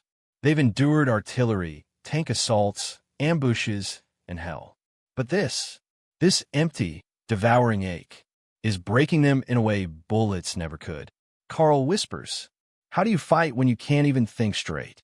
Hartmann exhales slowly, eyes closing. You don't, he says. You fight because something pushes you, or because you have no choice, or because stopping means dying. But, he adds quietly, hunger decides the moment your body stops listening to orders. A cold silence settles over the alcove. Matthias curls up beneath his coat. Kruger leans back, staring into nothingness. Muller's breathing slows into shallow, tired waves. Carl presses a hand against his stomach and feels his ribs beneath the skin. Hunger is no longer a condition. It is the adversary, and bit by bit, it is winning. Night deepens into something almost physical, an oppressive blanket of darkness that presses against the hedgerows, swallowing even the faint outlines of trees. The moon hides behind thick clouds, and the shadowed fields become a void where sight is useless and sound becomes the only truth. Carl lies on his side, unable to sleep. His stomach gnaws at itself, cramping in slow, vicious pulses. Every inhale, carries a thin burn of emptiness. Around him, the others shift restlessly in their makeshift bedding. Coats, torn blankets, the occasional scrap of cloth. Nothing warm, nothing comforting, nothing enough. Matthias shivers every few minutes. Kruger mutters in his sleep, half curses, half pleas. Muller tosses and turns violently, waking himself with choked breaths. Hartmann sits with his back against the barn wall, eyes open, staring into the dark as if keeping watch against something no rifle can stop. Carl watches the sergeant in the faint gray that leaks through gaps in the roof. Hartmann's silhouette looks like a statue carved from exhaustion. He hasn't slept. Carl knows it. Hunger won't let the man rest. Leadership won't let him show weakness. Sergeant, Carl whispers. Hartmann barely turns his head. Yes. Why do we stay here? Why not fall back? Or move at night? Or anything? It's a genuine question, one born not from cowardice, but from sheer physiological collapse. And Hartmann seems to know it. We can't move, he replies softly. Not like this. You've all seen it. Half the men on this line are barely standing as it is. A night march would finish us. Carl nods slowly. He feared that answer, but he knew it was coming. Matthias stirs nearby, mumbling, Americans could march at night after a dinner like that. Kruger lets out a low laugh, dry, humorless. They could run a marathon after what they ate. Muller, half awake, mutters, if I had stew and bread and coffee right now, I'd fight a whole platoon. The remark is honest, painfully honest. Carl shifts, trying to find a position where his ribs don't grind against his stomach. It's useless. Hunger is everywhere. A low rumble echoes in the distance. Not thunder, not tanks. Something steadier, heavier. It's the supply trucks again, Hartmann murmurs. Even at night, the Americans move their logistics, feeding the war machine while the German army shivers in the dark. Carl listens to the faint chorus of engines rolling somewhere beyond the hedgerows. The sound feels unreal, like a lullaby for giants. He realizes something for the first time. The Americans are not worrying about tomorrow. The Germans are not surviving today. Carl presses a hand to his hollow stomach. How long can men fight like us? He asks. Hartmann's answer is immediate. Not long. Then more softly. Not long at all. Silence returns, deep and heavy, until Matthias speaks again, his voice more fragile than Carl has ever heard it. Sergeant, he whispers, staring at the broken rafters above, do you ever feel like hunger is telling you what to do? Hartmann's face tightens in the faint starlight. Yes, he admits. Every soldier does, but only once hunger becomes louder than orders. Kruger sits upright suddenly, breathing hard. That's what's happening, isn't it? He says. It's taking over. It's deciding how we think, how we move, how we fight. Carl nods. It's not madness. It's biology. No strategy can overcome a body that has reached the edge. Muller wipes sweat from his brow, even though the air is cold. I keep thinking, he says, about that American throwing away the fruit, just tossing it like garbage. A man who's full has no idea what power he has over someone starving. Nobody speaks. What can they say? The memory of the discarded peaches hangs in the air like a taunt. Carl shifts again, trying not to wince. He knows the truth now, clearer than ever before. Hunger has become the new commanding officer. Hartmann may lead them. Berlin may order them. The Reich may demand they hold the line. But hunger is the voice they hear first. The voice they obey unquestioningly. The voice they cannot disobey. Carl turns to Hartmann once more. Sergeant, he says quietly, what happens when hunger finally gives the order to stop? Hartmann doesn't answer for a long moment. When he finally speaks, his voice is cold and small. Then the army ends. He looks toward the darkness where American voices drift faintly through the hedgerows. And no one, he adds, will fire a single bullet. Carl closes his eyes, because he can feel it now, that moment inching closer, step by step, breath by breath. The quiet mutiny inside every soldier's body, the rebellion of the stomach, the breaking point. And he knows, when hunger finally says, drop your rifle, every man here will obey. Not out of fear, not out of cowardice, but because hunger demands it. Because hunger commands it, Dawn does not break, it seeps. A thin, colorless light filters through the tangled hedgerow canopy, washing the world in a dull gray that feels more like exhaustion than morning. Mist clings low to the earth. The birds give a few tentative calls, but even their voices sound subdued, as if mimicking the mood of the men crouched in the shadows below. Carl opens his eyes slowly. He did not sleep. Not truly. He drifted in and out of a feverish half-dream. Visions of steaming soup pots and warm bread drifting through the dark like distant ghosts. Every time he stirred, the ache in his stomach snapped him back into the cruel present. Matthias sits slouched against a stump, staring blankly at the ground. Kruger has dark circles beneath his eyes, fingers trembling as he cleans a rifle that hasn't been fired in 2 days. Muller sits hunched over, arms wrapped around his midsection, rocking ever so slightly. Hartmann stands at the entrance of the alcove, peering through the hedgerow with a long, steady silence. His helmet is tipped forward. His hands are clenched behind his back. He hasn't moved in minutes. Carl watches him, sensing something unspoken shifting in the air. The sergeant finally turns. "We hold the line today," he says, but his voice is wrong. Flat, thin, almost detached. Matthias shakes his head weakly. "Sergeant, we can barely stand." Kruger mutters, "Even if the Americans whisper, we'll fall over." Hartmann's jaw tenses. "I know." Carl closes his eyes, and that's when it hits him. Hartmann isn't giving a command. He's repeating an order he no longer believes in, an order he knows cannot be obeyed, because hunger is now the one issuing instructions. A distant hum grows in the morning air. Engines. American engines. Kyle presses against the hedgerow and peers through. A convoy. Another one. Fresh trucks loaded with supplies. A dozen, maybe more. They roll along the road west of the hedgerow line, their canvas flaps swaying in the breeze. A few American soldiers sit on the tailgates, helmets tilted back, sipping from steaming tin cups. Steam. Carl's breath catches. It's coffee. Hot. Fresh. Abundant. The soldiers laugh between sips. Matthias whispers, voice trembling. They're drinking coffee just to wake up. He swallows hard. "We haven't had real coffee in months." Kruger's fists curl in the dirt. "They're waking up with warmth," he says. "We're waking up colder than last night." The convoy passes, leaving behind a faint aroma of roasted beans and cooked rations carried on the breeze. The smell settles over the German squad like a blanket of humiliation. Carl feels something weaken inside him. Not his will, not his courage. Something deeper. His faith.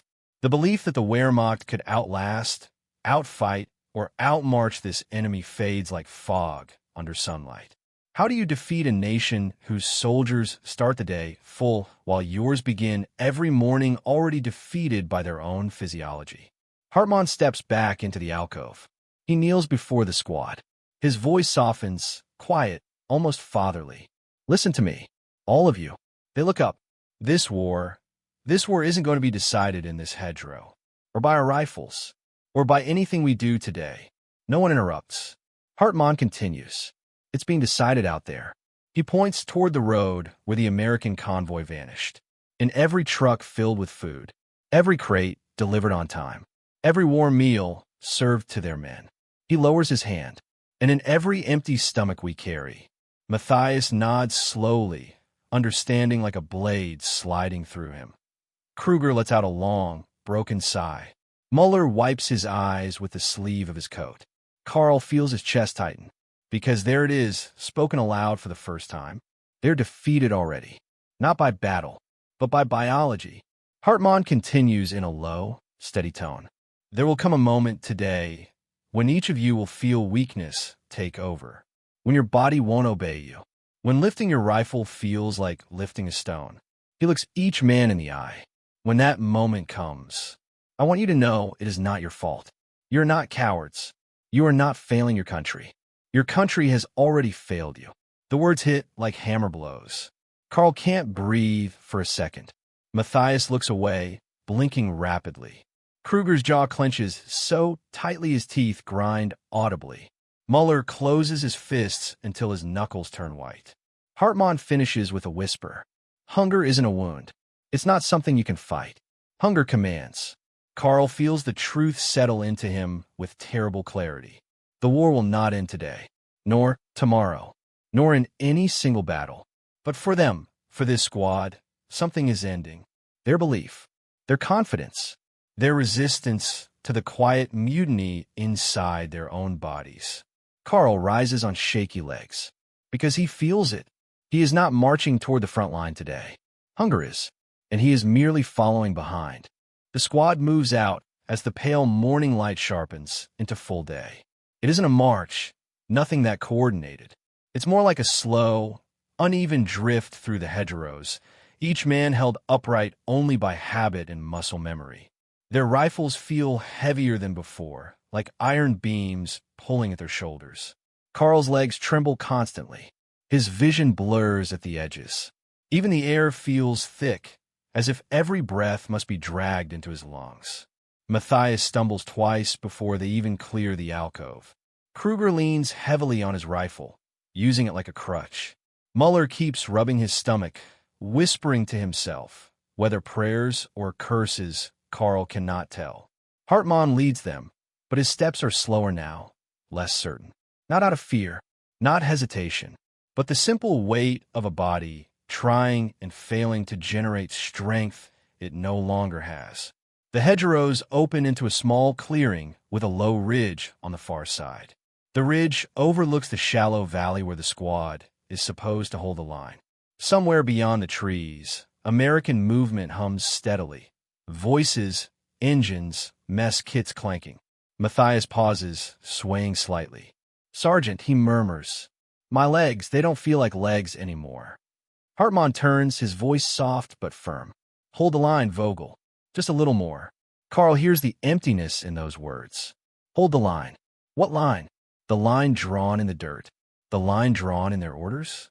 The line drawn between survival and collapse. A line that hunger is erasing one grain of sand at a time. They reach the ridge, just a few meters of elevation, but enough to grant a view of the valley below. Carl pushes aside a branch and peers down. What he sees almost makes him fall to his knees. American troops move confidently between positions, unloading crates from a new column of supply trucks. Field kitchens are already lit, smoke rising from stoves. Soldiers sit on overturned crates, eating, laughing, sharpening knives, cleaning weapons. One group pours hot coffee into cups from a massive silver urn-marked U.S. Quartermaster Corps. Another ladles thick stew out of a pot large enough to bathe in. The sight hits Carl like a blow to the chest. It's not their numbers. It's not their guns. Not even their machines. It's the ease, the casual normalcy with which they prepare for battle on full stomachs and rested bodies, as if war is simply hard work rather than the creeping death it has become for the Germans. Matthias sinks to one knee beside Carl, eyes locked on the feast below. "They're eating like it's a holiday feast," he whispers. Kruger lowers his rifle, unable to focus. "Look at that," he mutters. "Fresh bread. Real bread. On campaign." Muller clutches the hedgerow, fingers trembling. "I can smell it," he whispers. "That's bread, and meat, and coffee." Carl's stomach twists savagely. The pain flashes through him like lightning. He's starving. They all are. And the Americans below are eating their second hot meal within 12 hours. Carl turns away from the sight, pressing a hand over his eyes. It's too much, too cruel, too clear. How do you point a rifle at men who live a completely different reality? How do you fight soldiers whose strength is renewed every morning and every night by food your entire battalion hasn't seen in months? How do you win against an army that never starts a day empty? Matthias suddenly sinks onto both knees, breathing hard.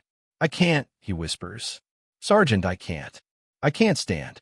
I can't even think straight." Kruger tries to kneel beside him, but his legs buckle halfway. Carl grabs his arm to steady him, but his own strength fails, and they both collapse to the dirt. His vision dims for a moment, tunnel-like, squeezing inward. Hunger isn't whispering anymore. It's screaming. Hartmann steps toward them slowly, leaning heavily on the butt of his MP-40. His face is pale beneath the grime. Listen to me, he says, voice low and strained. All of you. They look up at him, four faces ashen with weakness, eyes hollow with despair. This, Hartman says, sweeping a hand toward the Americans in the valley, is not something we can fight with bullets. Not today. Carl feels tears sting the corners of his eyes. Not defeat tears. Not fear tears. Just the pure, physical ache of a man at the end of himself. Hartman kneels, his hand resting heavily on Carl's shoulder. Do not force yourselves, he says. Not anymore. Your bodies have made their choice. The wind rustles through the hedgerows. The smell of cooking drifts upward like warm poison. Muller lowers his head. What do we do then? He whispers. If we can't fight? Hartman looks toward the valley again. The endless supplies, the steaming pots, the full-bellied soldiers. And his answer comes with the weight of a final truth. We endure until we can't. Carl feels the words settle deep inside him. The war is no longer a battle of armies. It is a battle of stomachs. And the German stomach has already surrendered. The squad remains crouched on the ridge for several long, breathless moments. Below them, the Americans move like an unstoppable current, organized, nourished, confident. The contrast is so stark it feels obscene. Carl's body sways. He braces a hand against the dirt, trying to stabilize himself. His shoulders tremble with the effort of simply remaining upright. Matthias leans sideways, resting his forehead against the ground. Kruger exhales in ragged bursts, eyes glazed. Muller's fingers twitch uncontrollably. Hartman stands a few feet ahead, staring down the valley with the rigid stillness of a man witnessing something both inevitable and devastating. The Americans begin forming skirmish lines, rifles slung casually over their shoulders as they move into position. They look ready, fresh, fed. Carl's throat tightens painfully at the sight. Suddenly, Hartman speaks, voice low but carrying the weight of a verdict. Men, the line doesn't exist anymore. The others lift their heads weakly. Matthias forces out a breath. What do you mean? Command said. Hartman cuts him off quietly. What command says no longer matters. He steps closer, kneeling so they can all see his face in the dim morning light. Look at yourselves, he says. Look at us. Carl does. Gaunt faces, sunken cheeks, hands shaking with fatigue, bodies pale from malnutrition, eyes hollowed by months of slow starvation. These are not soldiers ready to hold a line. They are men barely clinging to consciousness. Hartman points toward the Americans. Those men down there. His voice cracks slightly. They could fight all day, run all day, eat all day. They'll have strength at dusk that we cannot find at dawn. Kruger shakes his head slowly, voice slurred. But we're ordered. We are past orders, Hartman says, almost whispering. We are past duty. Hunger commands now. The words hang in the air, heavy as artillery smoke. Carl feels them settle into his bones. Yes, hunger commands. Not Berlin, not the Oberkommando, not this hedgerow, not this ridge. Hunger is the officer who never sleeps, never falters, never wastes a bullet. An officer who wins without firing a shot. Below them, the Americans continue moving. They aren't rushing. They aren't scrambling. They're preparing, methodically, confidently, patiently. One soldier tosses an apple core into the dirt, wiping juice from his mouth. Carl's stomach clenches hard enough to make him groan. Matthias hears it and shakes his head helplessly.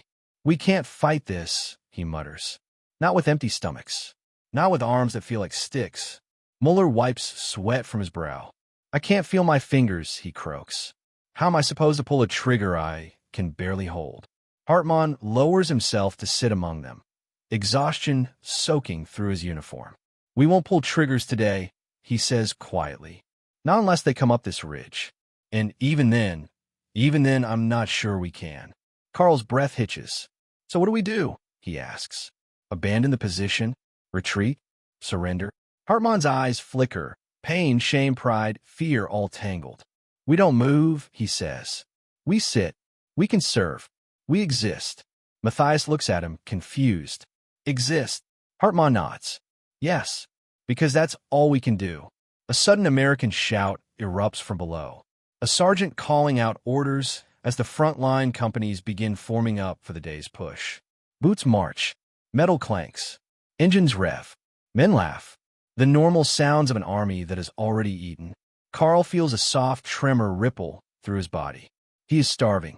Truly, fully starving. Not hunger. Not discomfort. Starvation. His vision blurs momentarily. He blinks rapidly, trying to clear it. Hartmann notices. "How is your head, Brenner?" he asks quietly. Carl swallows. "Light," he admits. "Everything feels far away, like I'm watching through water." Hartmann nods. "That's the body shutting down." Kruger mutters curses under his breath. "You think they know?" he asks. "The Americans? You think they understand what it means to fight on an empty stomach?" Hartmann looks at the American camp below. "No," he says, "and that is why they will win." In the distance, the first American squad begins advancing toward the hedgerows, slowly, cautiously, professionally. Carl watches as their boots move in perfect rhythm, rifles ready, shoulders squared, bodies powered by the fuel of a hot breakfast. He tries to imagine raising his rifle, just lifting it. His arms tremble at the thought. His breath goes shallow. His heart feels like it might burst from the strain. He cannot do it. Not today. Not tomorrow. Hunger has already taken his strength. And with strength goes the will to fight. Then Matthias says something no one expects, something whispered so softly Carl almost misses it. "Sergeant, I think this is the moment." Hartmann looks at him. "The moment what?" Matthias lifts his pale eyes toward him. "The moment the line disappears." Carl feels the words echo through him like a slow, tolling bell. Because they are true.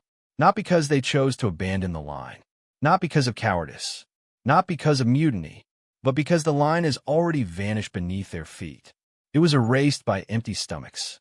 And no map can redraw it.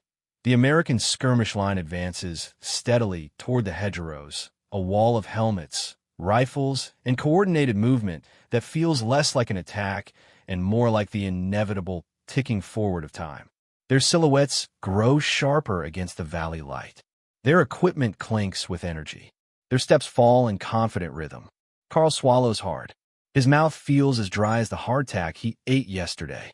His stomach twists so violently he must brace himself on one knee to keep from collapsing. Beside him, Matthias leans heavily against a tree trunk, breathing in shallow gasps. Kruger wipes beads of cold sweat from his forehead. Muller presses the heel of his hand to his sternum, fighting waves of nausea. Hartmann stands over them all, watching their bodies tremble, not from fear, but from starvation. The American line is close now. Close enough that Carl can see their faces. Close enough to hear the muffled conversation drifting through the hedgerow gaps. "Save me some coffee. Extra biscuits in the truck. The stew was amazing today." Carl's vision blurs at the words. His body reacts instinctively. Jealousy, awe, despair, hunger. Everything tangled into a single ache that radiates outward from the hollow space beneath his ribs. Matthias presses both hands against his stomach, wincing. "Sergeant," he whispers, voice brittle. "I'm done. I can't. I can't feel my legs." Kruger collapses onto both knees. "No more," he mutters. "My body says no more." Muller's rifle slides from his fingers into the dirt. "It's not weakness," he whispers. "It's physics." Carl doesn't drop his rifle, but he can feel the moment approaching. The moment when even holding it becomes an impossibility. He forces himself upright, leaning on a twisted branch. "Sergeant," he says quietly, "if they push now, we can't meet them." Hartmann nods. The acceptance is already in his eyes. "No," he says softly. "We can't." The Americans pause just short of the hedgerow line, rifles angled down, scanning the brush for movement. They expect resistance. A firefight. A desperate German defense. They do not expect this. They do not expect an enemy that can no longer physically lift its weapons. Hartmann turns to his men. His voice is calm, gentle, almost fatherly. "Listen to me," he says. "Each one of you has done more than any man could ask.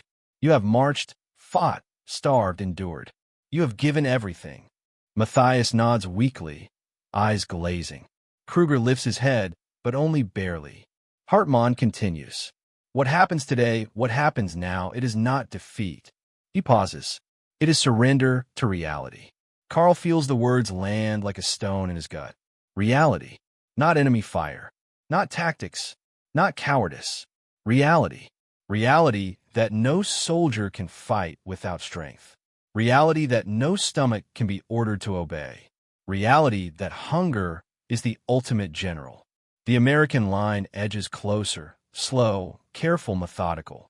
Carl watches one soldier stop to tie his boot. He watches another drink from a canteen, then offer it to a friend. He sees their clean faces, their full frames, their steady gait. And he realizes something that should have dawned long ago. These men do not win because they are better soldiers. They win because they are better fed. Matthias whispers, "Carl, I can't hold my rifle." Carl doesn't look away from the Americans. "I know," he murmurs. He lets his own rifle lower, inch by inch, until the barrel rests on the ground. Something in him breaks as it leaves his hands. But something else settles. Acceptance. Hartmann watches the gesture. He does not stop it. Instead, he nods. Slowly. Sadly. Then he speaks in a firm, quiet tone. When a man has no strength left to fight, his stomach becomes his flag. Carl understands immediately. They are not waving a white cloth. They are not shouting surrender. But their bodies, their hollow, wasted, trembling bodies, declare surrender more honestly than any symbol. And the Americans see it. One soldier steps forward, rifle pointed low. Another calls out in English. "Are you all right? Do you need help?" Carl feels his knees weaken.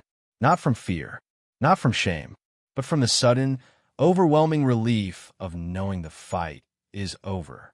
Hartmann raises both hands slowly, not in panic, not in desperation, but with the solemn dignity of a man laying down a burden he can no longer carry. The others follow.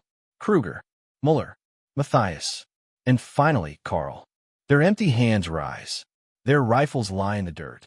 Their stomachs ache with the exhaustion of months. The American soldiers approach cautiously, then gently, one offering water, another offering a piece of bread. Carl stares at the bread. Soft, warm, real. A tear rolls down his cheek. Not because he is defeated, but because the war inside him, the war between duty and survival, is finally, mercifully over. And in that moment, Carl understands the final truth of this long, brutal campaign. No empire can outfight hunger.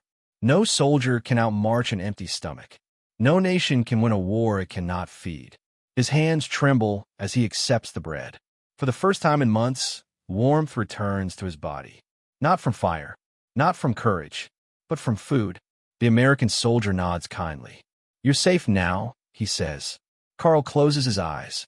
And for the first time since the war began, he believes it.